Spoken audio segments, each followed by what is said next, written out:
Shalom teman-teman yang diberkati oleh Tuhan kita Yesus Kristus. Berjumpa kembali bersama saya di channel My God is Great.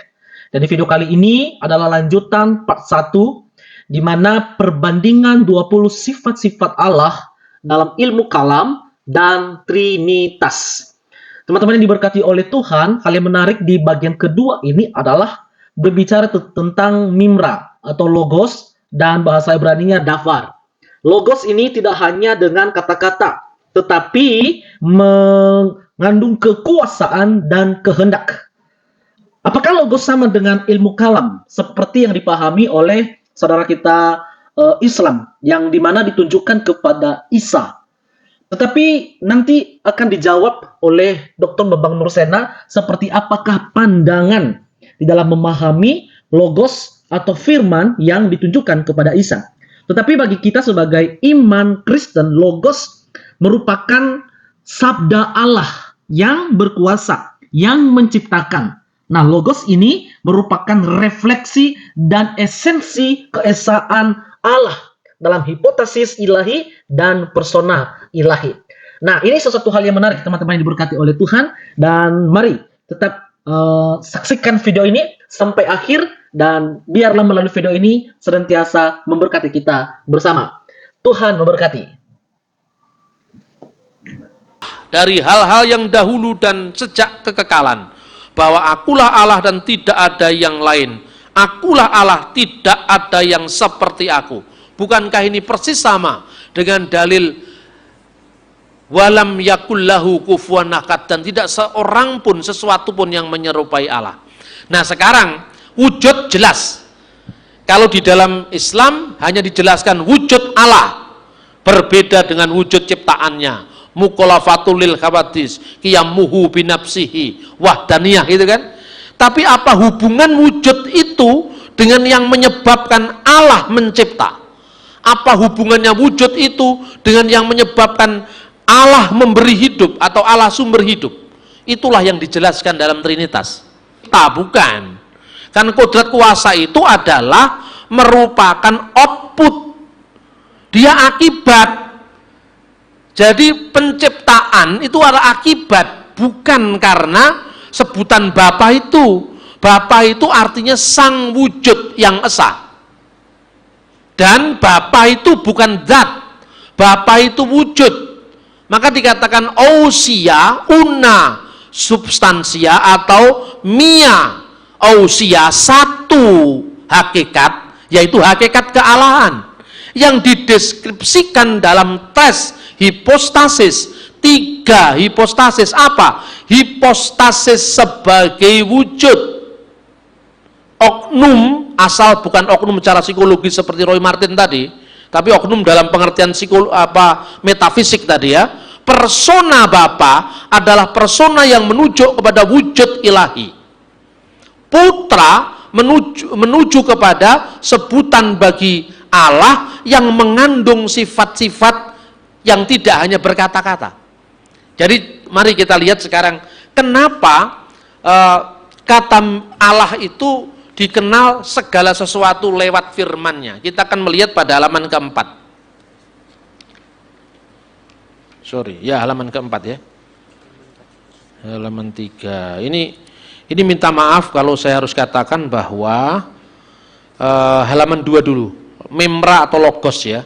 Ini memang agak sulit baca, agak sabar, makanya saya juga sampai berdiri supaya kalau saya ngomong dengan ekspresi Anda bisa nyantol. Tapi kalau saya ngomong dingin kan Anda ngantuk kan. Nah, ini memang karena ngomong sulit itu memang ekstra energi ya. Memra, logos, kalimah. Coba. Memra, kalau kita bandingkan dengan ilmu kalam Islam, logos atau memra tidak hanya berarti kata-kata. Jadi firman itu bukan sekedar berfirman artinya, tapi lebih daripada kata-kata. Coba kita lihat. Atau firman verbal ilahi yang mencipta, tetapi juga mengandung kekuasaan, kehendak, pengetahuan, dan perkataan. Jadi lengkap. Seperti dibuktikan oleh Thomas Soknesi. Ada kesejajaran penggunaan logos, memra, dan kalimah dalam Al-Quran yang juga diterapkan bagi Isa Al-Masih. Sekarang kita melihat logos dipakai di mana kata ini.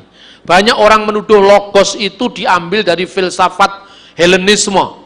Maka prolog Injil Yohanes itu merupakan sebuah himne neoplatonis. Dari ajaran neoplatonisme, itu salah besar. Karena kata logos asalnya bukan dari filsafat Yunani, tapi asalnya dari Septuaginta. Misalnya saya tunjukkan terjemahan dari Mazmur 33 ayat 6. Bidafar Yahweh samayim naasu ubir ruah piu kal sefam. Dengan dafar Tuhan, dengan firman Tuhan, semayim naasu, langit telah diciptakan, dan dengan roh dari mulutnya, nafas dari mulutnya segala bala tentaranya. Kata bidafar Adonai diterjemahkan to logo to kurio, dengan firman kurios, dengan logosnya kurios, langit telah diciptakan, dan seterusnya. Kemudian koh amar Adonai Elohim ha asmot ha elehine ani meni wakim ruah fihitem. Beginilah dafar logos Tuhan Allah kepada tulang-tulang ini. Aku memberi nafas hidup di dalammu supaya kamu hidup kembali.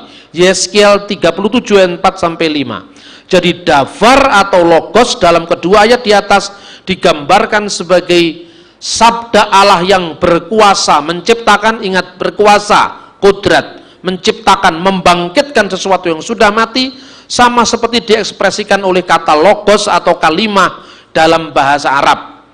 Kita lanjutkan pada halaman 4. Ya. Logos atau dafar sama dengan firman kreatif, firman yang mencipta, yang menyatakan kehendaknya dan ilmunya. Dan berfirmanlah Allah, hendaklah ada terang, maka terang itu ada. Kata firman di sini adalah emer, dixit quae deus dalam bahasa Latin, vulgata. Di sini digunakan emer, emer ini paralel dengan bahasa Aram memra dan paralel dengan bahasa Arab ammar. Maka telah ditegakkan langit bi amrihi, dengan amarnya. Amar, emer, memra dalam bahasa Aramaik. Jadi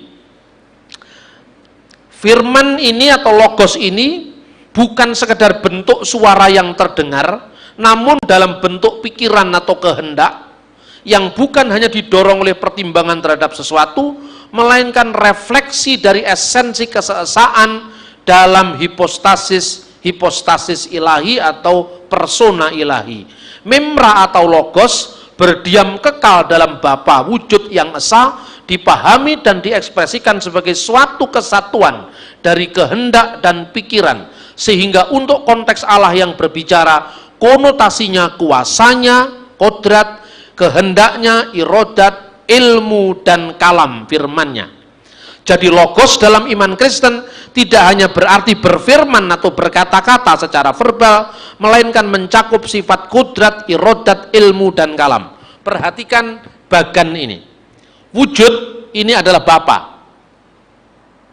Logos, kalimah, memra, firman ini adalah putra. Yang hitam ini Roh Kudus, Ruah HaKodes, Ruha de Khutsa, dan seterusnya, Holy Spirit, dan seterusnya.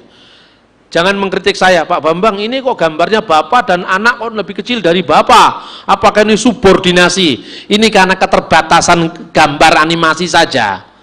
Ini wujud, tetapi ini bukan soal kecil-kecilan jumlah. Kenapa Anda kok selalu mengatakan Bapak sama besar dengan putra, sama besar dengan Roh Kudus? Karena pikiranmu ada 3, makanya ada perbandingan.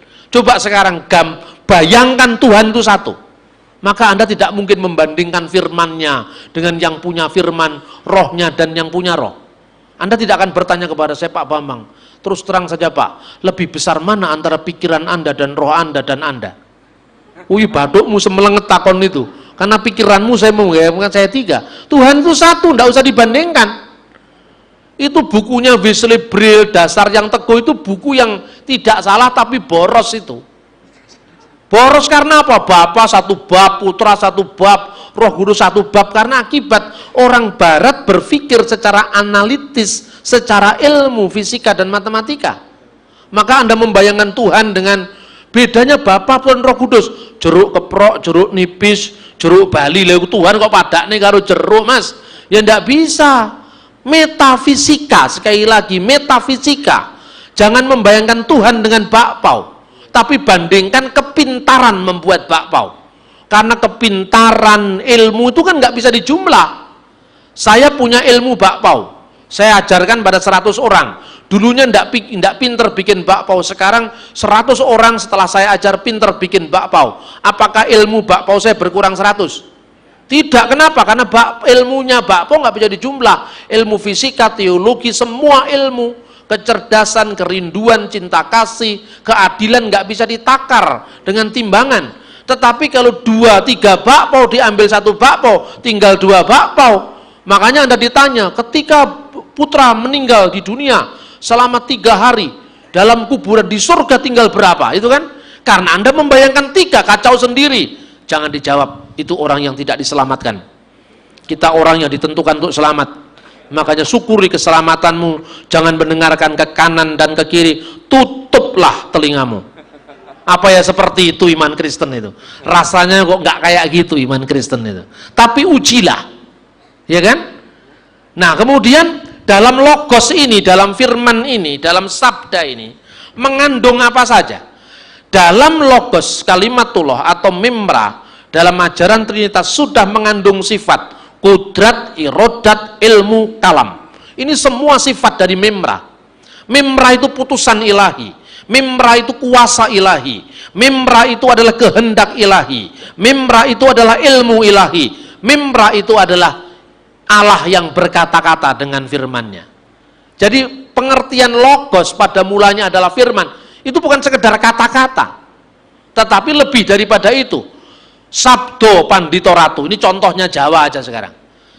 Sabdo Pandito Ratu, raja berkuasa menitahkan. Artinya dia berkuasa karena titahnya dipahami. Seorang raja mengatakan, hai kamu berangkat perang, semua maju perang, karena dalam dirinya ada kuasa. Ketika dia mengatakan majulah perang, dia ada kehendak untuk menyuruh orang-orangnya untuk maju perang, ya kan? Apa dia hanya kurang pertimbangan menyuruh perang? Dia ada pertimbangan karena dia panglima perang, disuruh perang. Terus kemudian ketika mewujudkan kehendaknya, mewujudkan kodratnya, mewujudkan ilmunya, dia berkata-kata, hai panglima, majulah ke medan laga. Jadi di dalam diri Tuhan yang disebut sabda, itu tidak hanya kata-kata semata, tapi ada kodrat, irodat, ilmu, ada semua di sana. Kemudian di dalam Roh Kudus. Sekarang di sini kan kalau dalam ilmu kalam Islam, hayat, Allah itu maha hidup. Sama, Allah itu maha mendengar. Basar, Allah itu maha melihat. Ini kalau ilmu Jawa, hanya A-I-U. Tahu artinya A-I-U?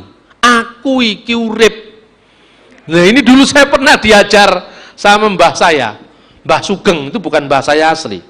Dulu saya tuh pernah tidak mau sholat lama sekali, setahun saya berguru sama orang ahli kebatinan namanya Mbah Sugeng.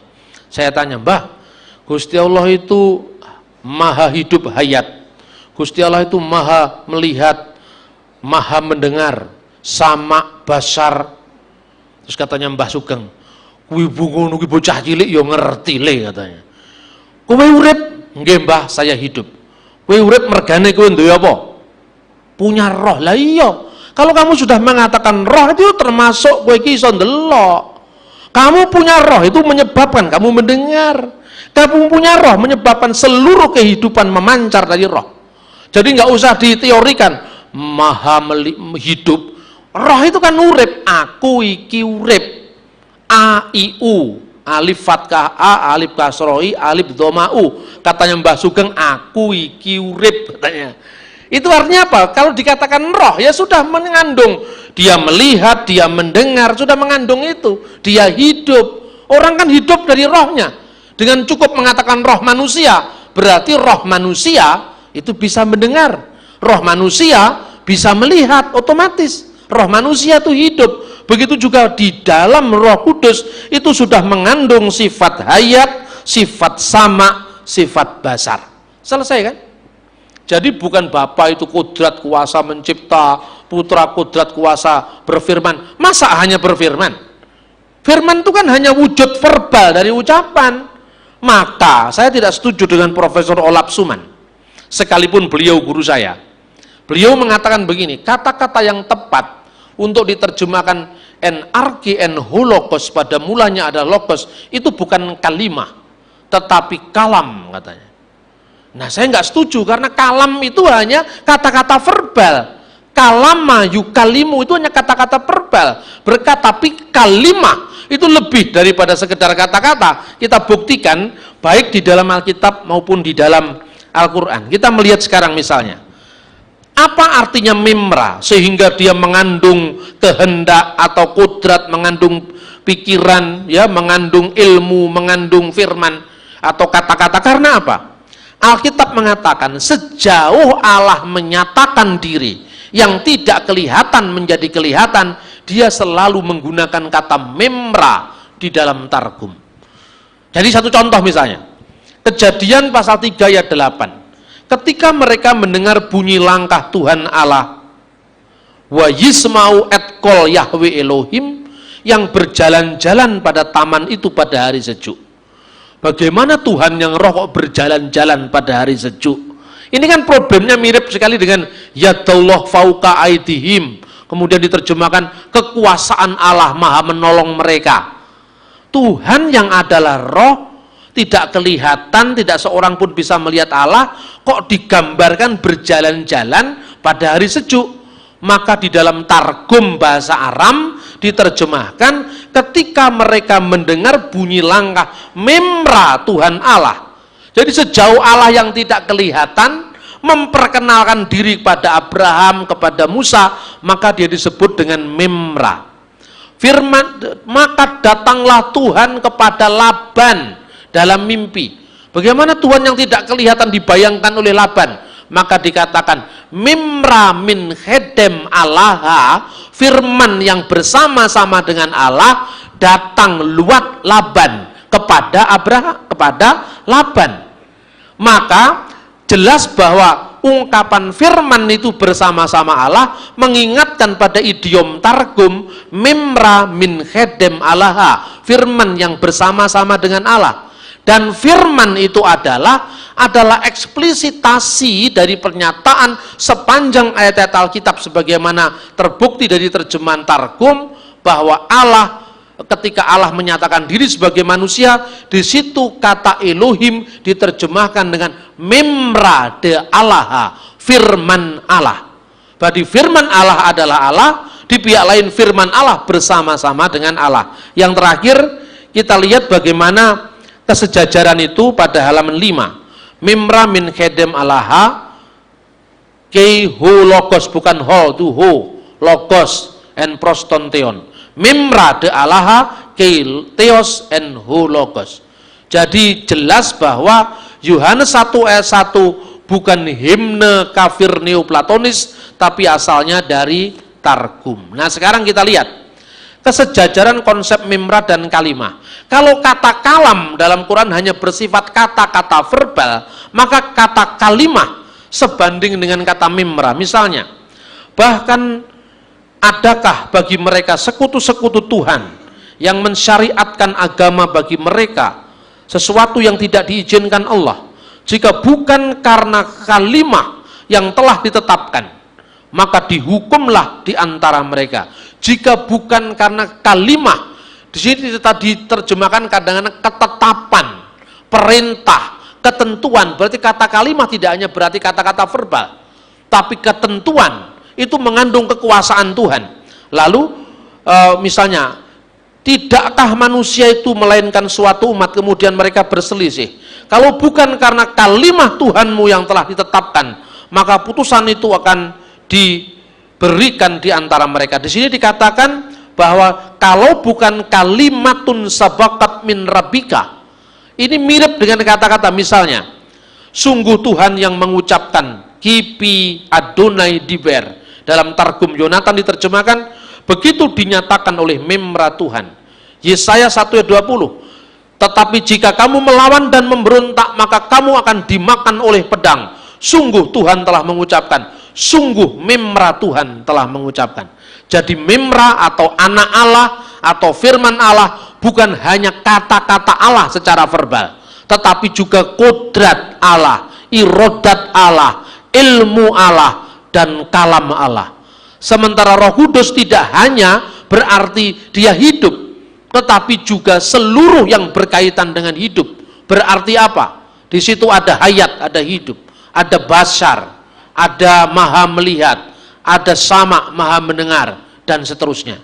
Karena tidak terbatas hanya 20. Begitu juga apabila kita memahami dalam konteks yang seperti ini, maka kita akan lebih jelas memahami perbandingan iman Kristen dengan ilmu kalam Islam untuk saling bisa memahami. Sekali lagi, fil badi'il kanal kalimah wal kalimatu kana indallah wa kana kalimatullah adalah terjemahan yang paling tepat dari kata logos, kalimah, bukan kalam seperti yang diusulkan oleh Profesor Olaf Suman.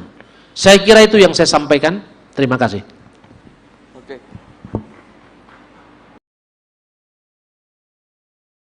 Sedikit pengumuman dari kami. Satu dari murid YSCS berjualan, ya. Karena tadi mestinya beliau berjualan, tetapi karena ada tugas dari YSCS, yaitu bertemu dengan seorang pendeta yang mempersoalkan nama, sehingga yaitu tadi jualannya nggak sempat dikelilingkan. Oleh karenanya kami putuskan agar penjualannya bisa dijual di tempat pertemuan kita. Jadi misalnya kalau bapak-bapak punya pemikiran atau keinginan untuk membeli atau mendapatkan telur yang enak, telur asin, ya, bapak bisa mencari di belakang sana dengan harga 10.000 3 butir. Dapat 3 Itu butir. lebih enak dari telur brebes, itu lebih enak. Oh iya. Ya. Ya, baik. Demikian saya rasa. Silakan lanjutkan diskusinya. Terima kasih Pak Moderator. Oke, terima kasih. Sekali lagi tepuk tangan untuk Pak Bambang Nurseno. Ya, puji Tuhan, hari ini kita diberikan pencerahan. Sebetulnya ini saya mengucapkan terima kasih ya kepada guru saya, abah saya, Pak Bambang Nurseno, karena melalui beliau saya akhirnya jadi mahasiswa Fakultas Filsafat di Widya Mandala. Jadi Pak Bambang ini mengulang kelas saya, metafisika. Mempersingkat waktu, saya memberikan kesempatan kepada 3 orang penanya, kalau bisa berkaitan dengan tema ya, karena takutnya nanti penjelasannya lebih terstruktur. Lebih 3 penanya.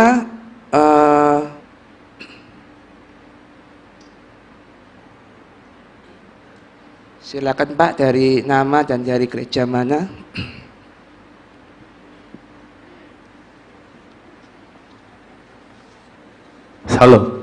Salam Pak. Saya Sarun.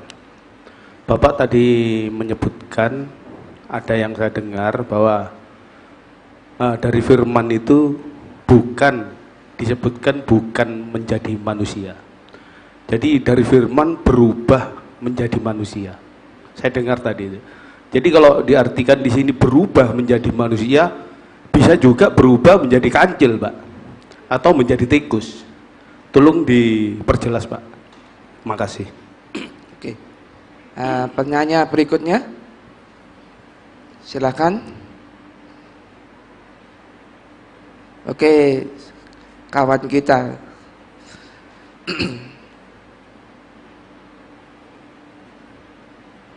Ya, saya Freddy. Mungkin bisa dijelaskan apakah ada dalam Islam konsep tentang teofani?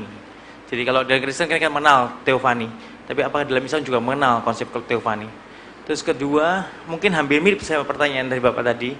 Ada satu site Muslim yang dia membantah dalam Quran kalau Isa itu kalimatullah, itu firman, tapi firman dari dia.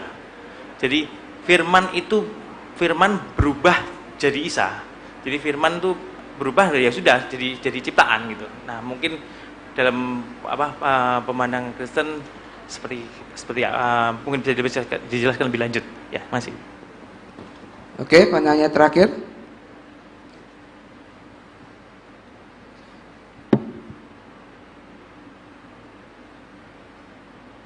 Silakan maju.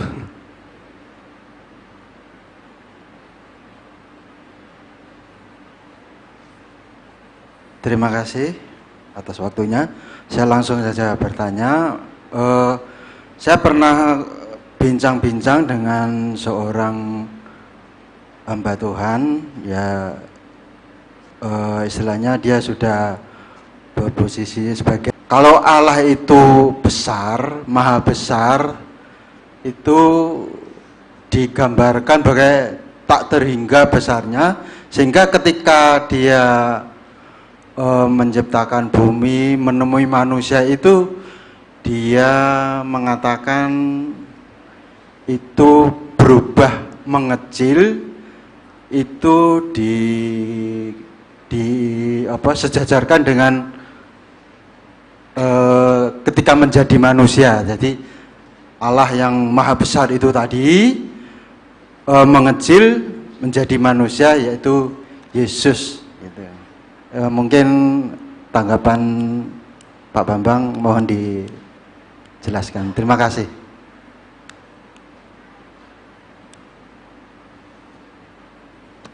Oke, terima kasih kepada Bapak-Bapak.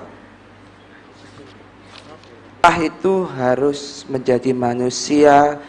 Itu mungkin ada sedikit pandangan teologis yang orang-orang teman-teman kita yang mungkin yang Protestan atau bagaimana, yang Allah itu harus menjadi manusia untuk menyelamatkan manusia. Itu bagaimana tanggapan bagi Pak Bambang? Mungkin karena background kita kadang-kadang iya ya, wah karena begitu besar kasih Allah, Allah harus. Nah, sedangkan tadi sempat disinggung bahwa terserah Allah mau menjadi manusia atau mau menjadi apapun. Terima kasih.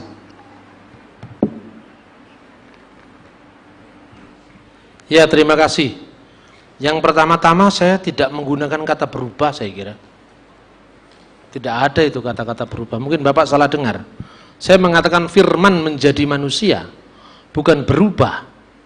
Dalam bahasa asli kitab suci, itu Yesus disebut sebagai morpe tuteo, gambar Allah.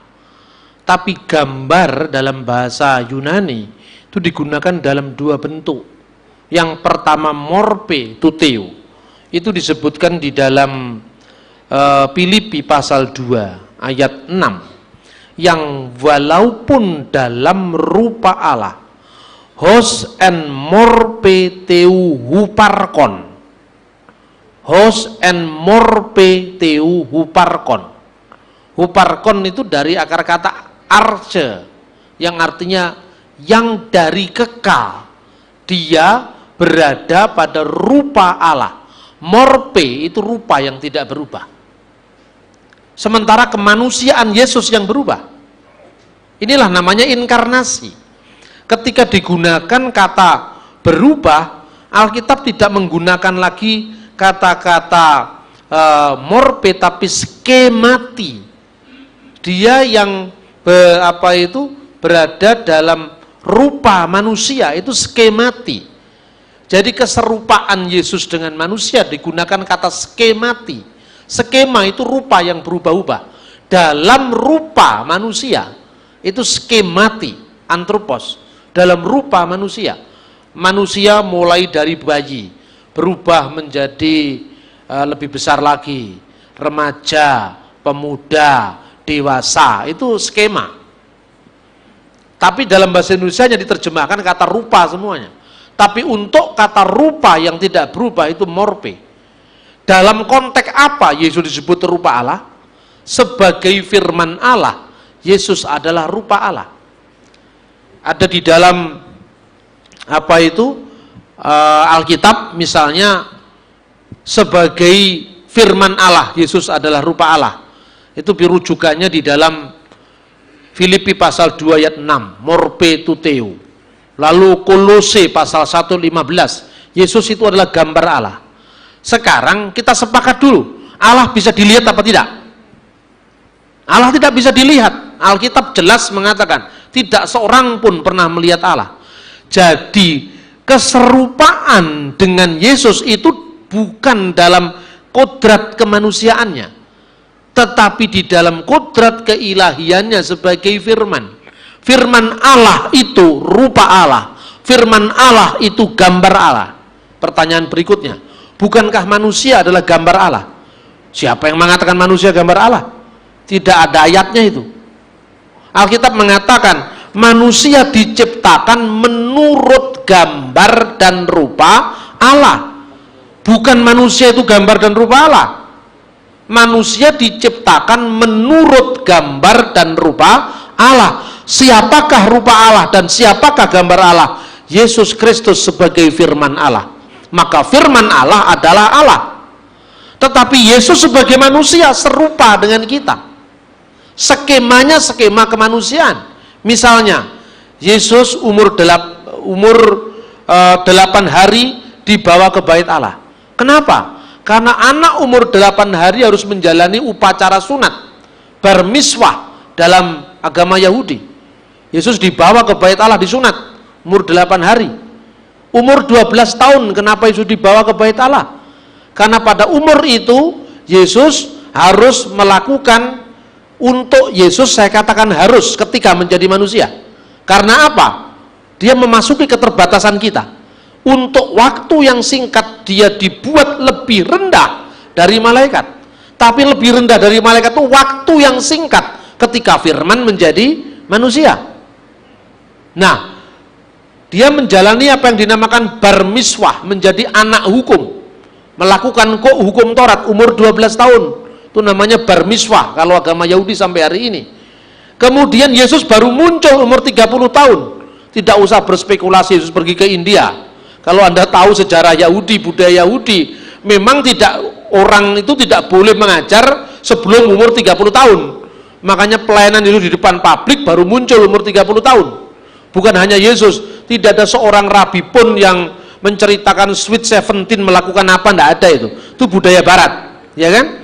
Ketika Yesus mengalami perkembangan, Alkitab dengan menjelaskan anak ini semakin hari semakin besar dan bertambah pula hikmatnya, semakin dikasih oleh Allah dan manusia. Yang kata semakin ini diberlakukan untuk Yesus sebagai manusia atau Yesus sebagai firman. Manusia. Karena manusia itu semakin hari semakin pintar, semakin hari semakin tua, ya kan? Bener nggak? Jadi yang semakin harus itu diterapkan bagi wujud kemanusiaannya Sang Sabda. Apa firman Allah berubah ketika dia menjadi manusia? Siapa yang bisa mengubah Tuhan? Tuhan tidak bisa berubah. Dia menjadi, bukan berubah. Tapi yang berubah kemanusiaannya.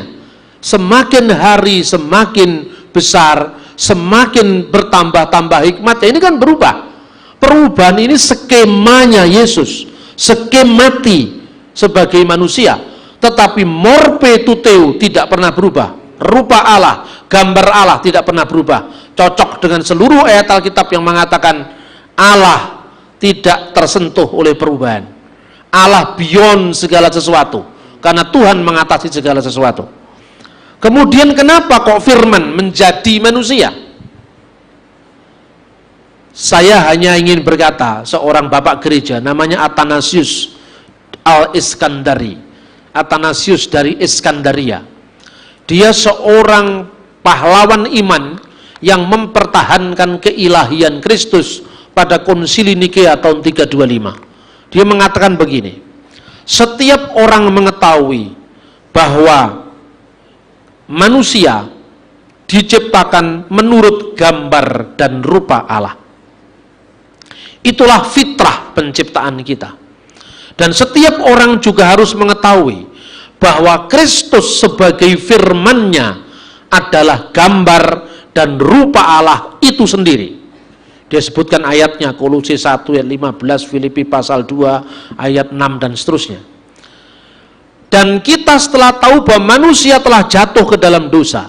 Ketika manusia jatuh ke dalam dosa, fitrah penciptaannya mula-mula, di mana manusia diciptakan menurut gambar dan rupa Allah tadi, rusak, sekalipun tidak rusak total. Kenapa tidak rusak total? Buktinya manusia masih mengenal agama. Buktinya manusia masih mengenal Tuhan lewat alam semesta. Langit menceritakan kemuliaan Allah dan cakrawala memberitakan pekerjaan tangannya. Agama-agama itu bukan karya setan, sekalipun dia bertentangan dengan iman Kristen. Agama-agama itu adalah hasil pencarian Tuhan, hasil pencarian manusia terhadap Tuhan. Ngupadi sangkan paraning dumadi, mencari asal-usul kehidupan. Karena apa? Masih ada sisa-sisa gambar Allah yang retak tadi. Minimal cukup untuk mengetahui bahwa Allah itu ada.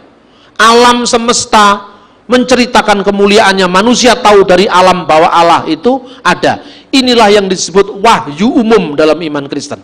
Pengenalan Allah melalui alam semesta. Tetapi wahyu umum ini tidak cukup, kata Athanasius. Kenapa?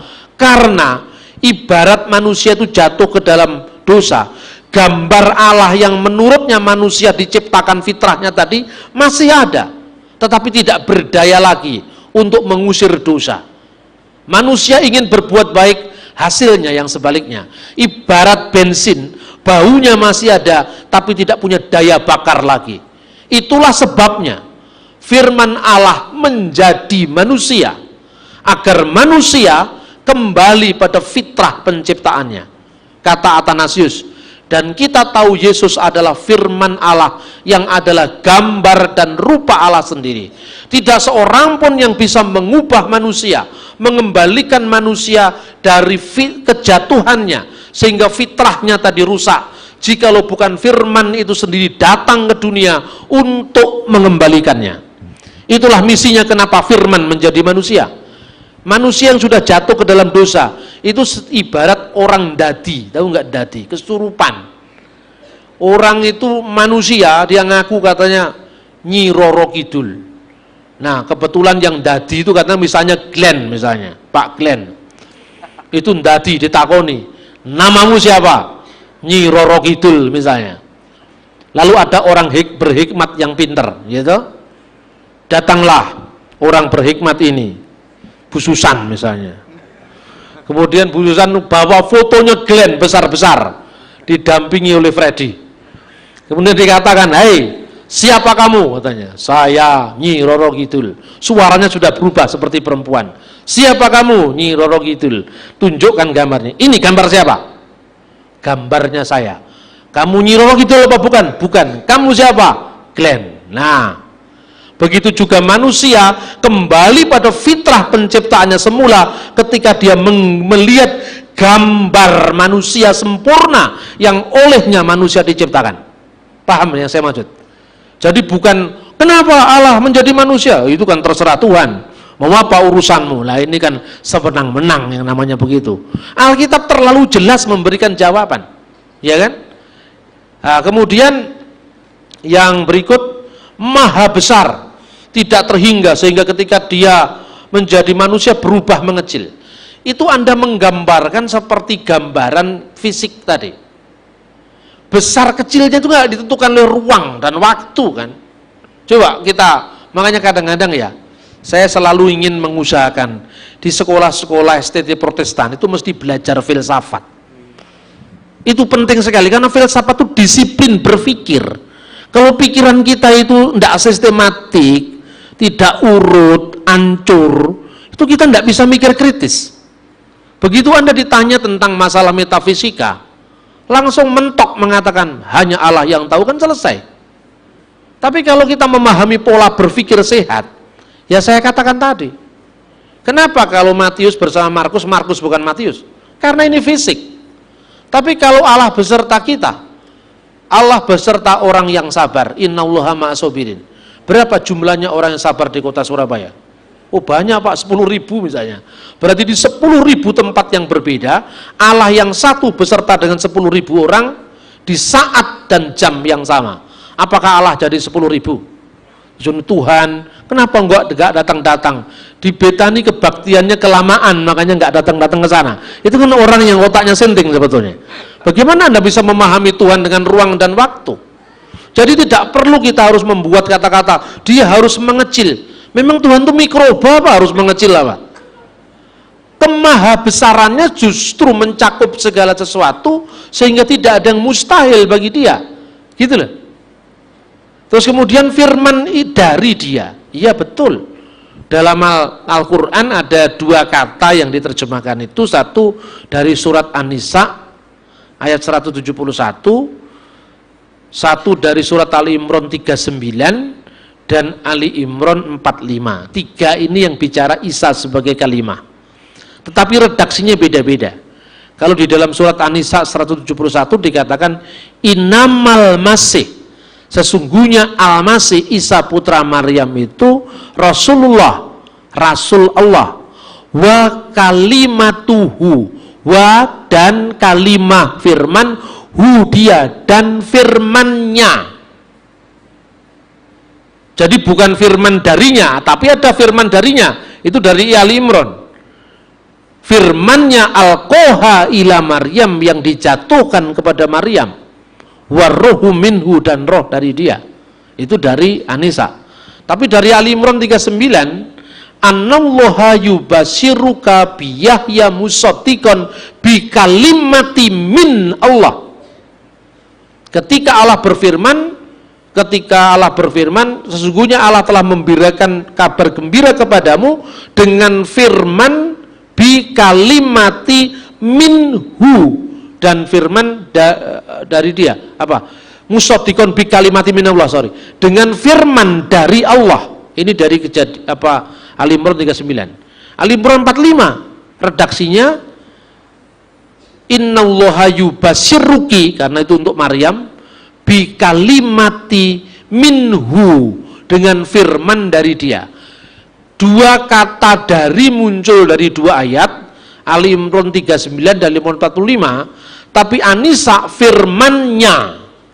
Jadi saya kira nggak bisa dijadikan dasar untuk membuat kesimpulan. Bagi saya, kalau saya pribadi, saya tidak bisa mengatakan apa yang dimaksudkan Quran dengan Isa itu efek dari ciptaan atau ciptaan. Karena semua teologi-teologi Kristen yang menyebar pada zaman sebelum Nabi Muhammad, itu semua terwakili dalam Quran. Dan kita tidak bisa memaksakan hanya satu tafsir yang dianut, yang lain dibuang. Kalau Anda membaca tulisannya Thomas yang saya kutip tadi, yang The Word of God in the Quran, itu ada perkembangan. Misalnya, kalau kata kalimah itu diterapkan untuk Isa dalam pengertian makhluk, kenapa dari ayat-ayat yang saya sebut tadi, itu justru menunjukkan keputusan ilahi, kedaulatan ilahi, dan kata kalimah. Kalau kata kalamullah itu hanya verbal. Yasma'una kalamullahi misalnya, mereka mendengar firman-firman Allah, itu verbal. Kata-kata yang didengar, kata-kata yang ditulis itu kalam. Tetapi kalimah itu putusan. Kalimah itu adalah kedaulatan. Itu tambah, jikalau bukan karena kalimah dari Tuhannya misalnya. Nah itu, kemudian jadi saya pikir tidak cukup hanya itu. Langkah yang paling menarik bagi saya dalam studi Islam bukan sekedar apologetika, tetapi mencari paralelisme sumber-sumber historis. Misalnya, ketika kita mengajukan data-data buku apokrifa, ini paling mujarab bagi saya. Data-data kisah sejaman misalnya, ini paling ini. Dan saudara Muslim saya kira juga akan bisa paham itu, seperti yang dibuktikan dari karya Muhammad Khalafullah. Quran bukan kitab sejarah. Fanul Kasasi fil Quranul Karim, judul aslinya itu.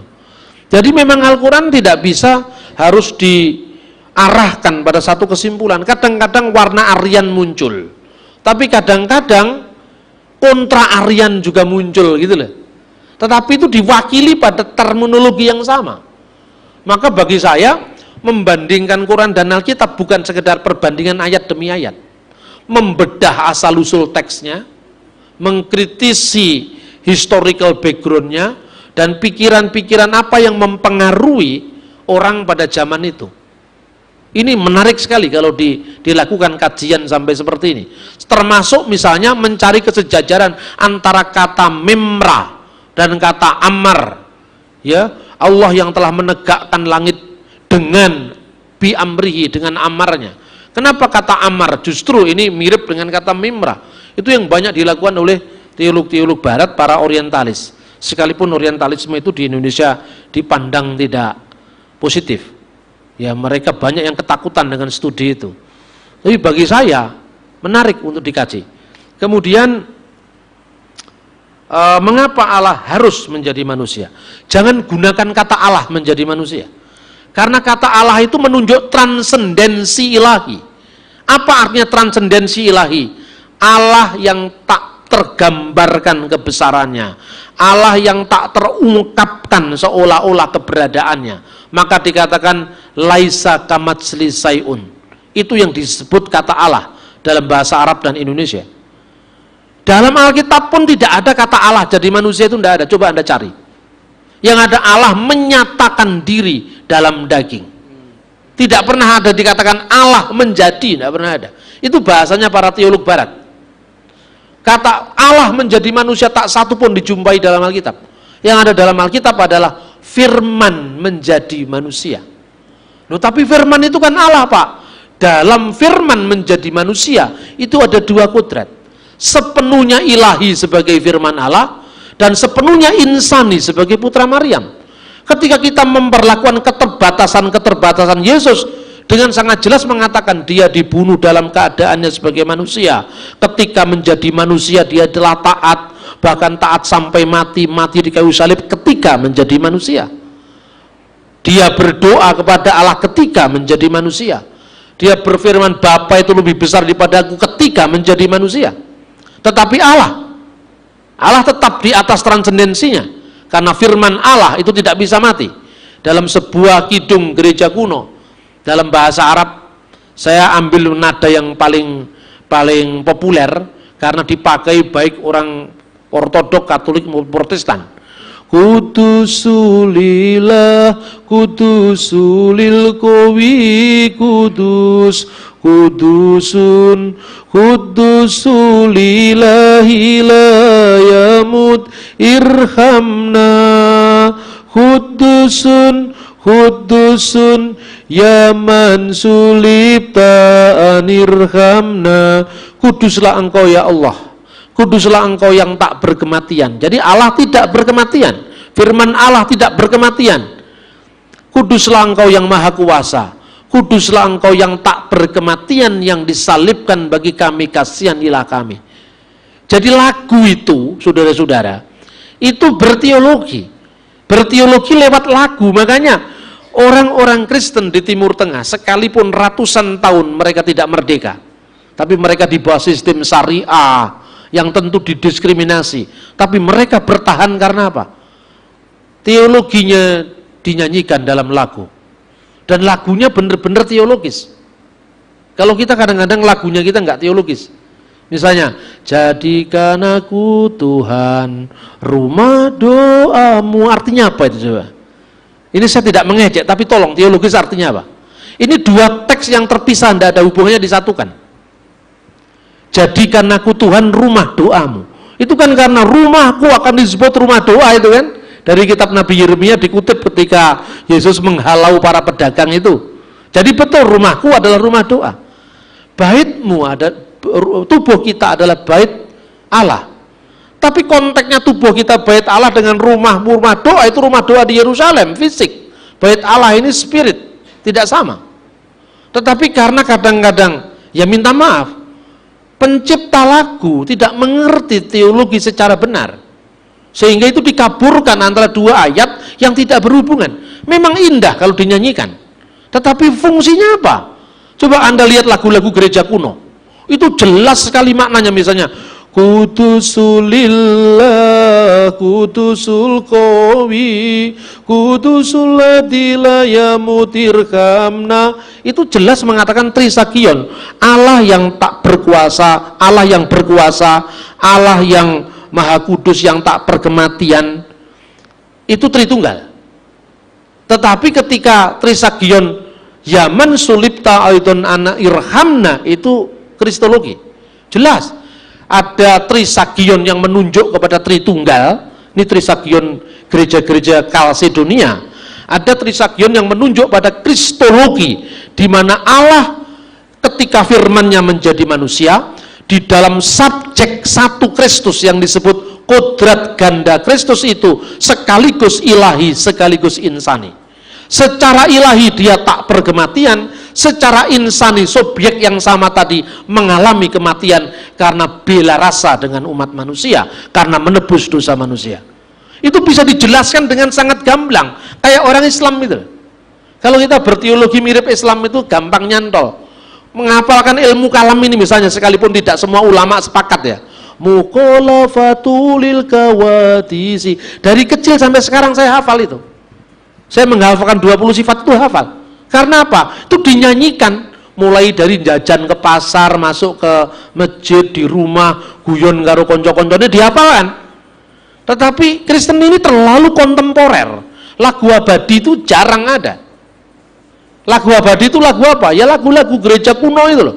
Kelihatannya itu memang kumuh, kelihatannya tidak modern, kelihatannya belum kenal musik klasik. Tetapi ajarannya jelas. Coba pengakuan iman itu Anda pahami. Anda membaca Alkitab kan sistematiknya sulit kan? Sini mana ayatnya dikatakan satunya begini kan sulit kan? Coba hafalkan aja pengakuan iman itu. Anda akan ngerti Tritunggal itu. Aku percaya kepada Allah, satu Allah. Allah itu satu. One God, ya kan? Ini kalau di Islam namanya tauhid uluhiyah. Tidak ada sembahan lain kecuali sembahan yang satu. Tidak ada ilah lain kecuali al-ilah, Allah. Bapa yang maha kuasa, wujud Allah yang maha kuasa. Bapa itu kan wujudnya yang maha kuasa. Pencipta langit dan bumi, segala yang kelihatan dan yang tidak kelihatan, alam fisik dan alam roh. Alam fisik itu termasuk manusia yang kelihatan dengan mata telanjang, ayam, bebek, itik, ayam, bebek, kebu, sapi, manusia, pohon-pohon, gunung-gunung, itu yang kelihatan, maupun yang tidak kelihatan secara kasat mata, misalnya mikroba, uget-uget, ya kan? Terus kemudian yang tidak kelihatan secara alam fisik yang nyata ini, demit, setan, peri, perayangan, gendruwo, tetean, ilu-ilu, banaspati, jerangkong, eklek-eklek, itu semua nggak kelihatan, jelas. Dari antropologinya jelas. Dan percaya kepada satu-satunya Tuhan, one Lord. Ini tauhid rububiyah. Tidak ada penguasa, tidak ada kedaulatan kecuali kedaulatan satu-satunya, yaitu Yesus Kristus. Segala kuasa telah dilimpahkan kepadaku baik di surga maupun di bumi. Itu Robnya Yesus, Lordnya Yesus, Adonainya Sang Mesias. Ya toh? Anak Allah, penegasan kepada asal-usul ilahinya. Anak Allah yang tunggal, karena bukan anak Allah orang yang sabar disebut anak Allah, raja yang dilantik Israel disebut anak Allah, tapi anak Allah yang tunggal, monogenes, artinya firman Allah yang kekal bersama Allah, yang lahir dari Bapa. Al-mauludu minal abi qabla kulli dhuhur, sebelum segala sesuatu. Mana ada orang yang lahir dari Bapa? Semua kan lahir dari ibu. Apa artinya lahir dari Bapa sebelum segala zaman? Lahirnya firman Allah dari wujud Allah. Mijile sabdo langgeng, saka Gusti Allah kang moho langgeng ing jaman kelanggengan. Kenapa sebelum segala abad? Karena lahirnya firman dari wujud Allah, bukan kelahiran fisik. Makanya itu bigoiri jasad, duna tanpa jasad, tanpa seorang ibu. Artinya Allah tidak beranak dan tidak diperanakkan secara fisik. Dibuat kuliah di pesantren aja bisa itu. Saya itu memberi kuliah di Darul Ulum dari Kanun Al-Iman, nggak gawal Alkitab belas, saya tak hafalkan Alkitabnya beberapa tahun lalu. Apa Bapak? Apa ada enggak yang lahir dari Bapak? Enggak ada Pak, semua lahir dari ibu. Berarti lahir dari Bapak untuk Yesus itu bukan kelahiran fisik. Lalu kelahiran apa? Itulah pewahyuan ilahi. Wahyuan ilahi artinya apa? Allah menyatakan diri dengan firman-Nya. Tidak seorang pun, tetapi firman Allah atau anak tunggal Allah yang di pangkuan Bapa, dialah yang menyatakannya. Pewahyuan diri Allah melalui firman inilah yang disebut anak Allah. Jadi Allah tidak beranak dan tidak diperanakkan secara fisik. Tepuk tangan karena saya mengatakan Allah itu lam yalid walam yulad. Bener gak? Nah ini memang ajaran Kristen. Saya tidak hanya ngomong begini di pesantren. Jawab Pos itu memuat iklan saya ketika saya ngomong di GBI Allah Omega. Allah tidak beranak, tidak diperanakan. Itu teman-teman Madura pada datang ke gereja. Itu Pak Lukas Supii kebingungan. Loh Pak, gimana ini? Orang-orang Madura mau ikut ke gereja. Ya enggak apa-apa, tabung dia mau dengar. Mau dengar karena baca iklannya di Jawab Pos waktu itu. Dan tanya jawab di belakang, saya suruh duduk di depan. Karena habis kebaktian kedua disertai dengan tanya jawaban, seneng toh? Judulnya Allah tidak beranak dan tidak diperanakkan. Loh ini kan kita malah nantang. Sing kok arani Gusti Allah manak ki sapa? Ora enek itu. Itu hanya orang primitif yang mengatakan Allah itu beranak. Ndak ada itu. Tapi kita malah minder sama Umi Rama.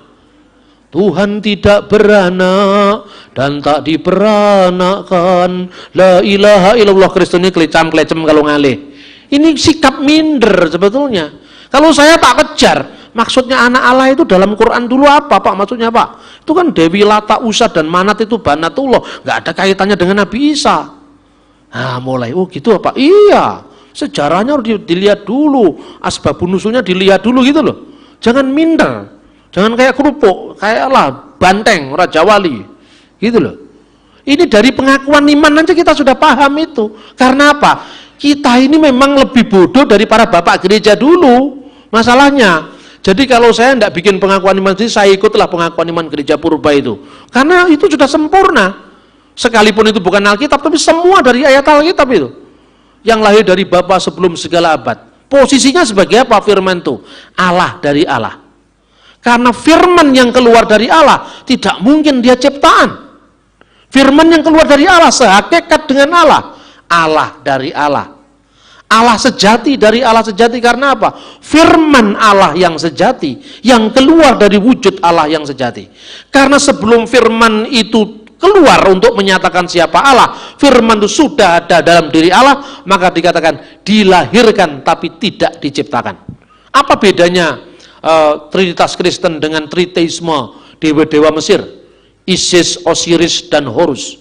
Horus itu kan anaknya Isis dan Osiris. Isis dan Osiris Indohoi dulu, baru lahir anaknya Horus. Pertanyaannya, sebelum Horus lahir, Horus ada apa tidak ada? Tidak ada. Manusia lahir diawali dari kelahirannya. Beda dengan Yesus karena dia firman Allah. Sebelum Abraham jadi, aku sudah ada. Pertanyaannya orang Kristen malas. Aku sudah ada sebagai apa? Karena khotbah-khotbah yang sifatnya metafisik begini kan tidak laku. Yang laku kan engkau akan diberkati. Haleluya, itu yang paling laku. Makanya menjelaskan imannya sendiri sulit.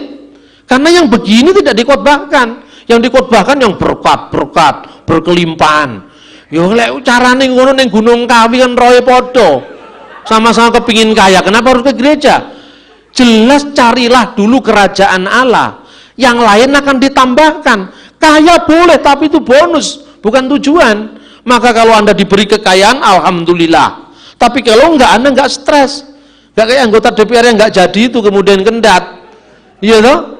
Dilahirkan tidak diciptakan dan seterusnya, itu jelas Roh Kudus keluar dari Bapa. Karena apa? Wujudnya hanya satu. Roh itu dari Bapa, begitu juga Putra dari Bapa. Firman dan Roh keluar dari satu wujud Allah. Tetapi karena firman dan rohnya itu satu dengan Allah, maka bersama-sama Bapa dan Putra disembah dan dimuliakan. Jelas semua. Tapi kalau Anda hanya membaca pengakuan iman rasuli, apa hubungannya? Aku percaya kepada Allah Bapa yang Maha Kuasa Khalik langit dan bumi, dan kepada Yesus Kristus Tuhan, anaknya yang tunggal, Tuhan kita, yang dilahirkan Roh Kudus, anak darah Maria. Itu kan hanya wujud ketika menjadi manusia.